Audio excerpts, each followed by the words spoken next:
Chris, the data tells us that there are a huge number of people on furlough in jobs that probably don't exist anymore. How will this situation unravel itself, do you think? I think that's correct. There's a hardcore of people that are still on furlough running into the millions. Many of those are in the leisure, hospitality, retail sectors.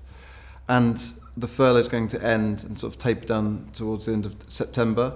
So once that falls away, I think we're really going to see the truth. And unfortunately, there's going to be a number of jobs that no longer exist, and there's going to be a climb in redundancies at that time. And it's quite strange, isn't it? You might call it a jobs riddle. We have all of these people still on furlough, but a lot of bosses now, particularly in hospitality and leisure sectors, saying, I need to ramp up my business, I need to get trading again, but I can't hire. Yes, it's an absolutely fascinating situation. So the leisure and retail industries have opened up, and there's a requirement for them to recruit, and they've really struggled to recruit. It doesn't quite marry up with what's happening with the furlough, with the millions that are still on the furlough scheme, where there's jobs there, but they won't come across to the retail and leisure sectors.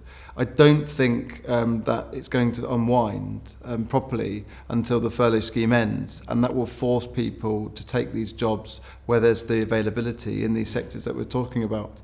I think quite interestingly, what we're hearing is that a number of people that are on furlough have taken second jobs, and they're either earning kind of more money doing these jobs or have greater security. And so I think that it's going to take the end of furlough to kind of flush this out and then recalibrate the jobs market. So what would your advice be if you're the CEO of a company? You probably know that you've got to reduce headcount. Furlough will taper off to September. Do you make those decisions now, or do you wait and see a few months down the line? You've got to make the decisions now and early. The furlough scheme is going to end at the end of September.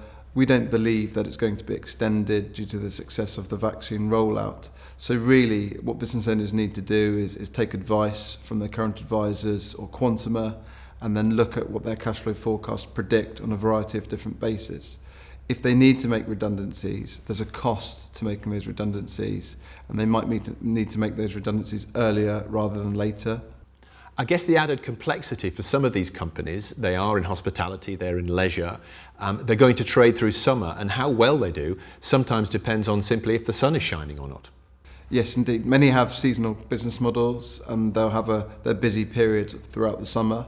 And so what they need to do is understand that it is seasonal, and that there will be a spike throughout the summer, but they need to plan throughout the winter and getting through as well. So their models need to accurately forecast what's going to sort of happen on the variety of different kind of scenarios, and they need to be taking advice. And for those businesses that are seasonal in the summer and are having the spike right now, they need to make sure that they take the decisions and advice now so that they can build their financial fortitude through to the winter months, which will be leaner. Chris, thanks very much. Thank you, James.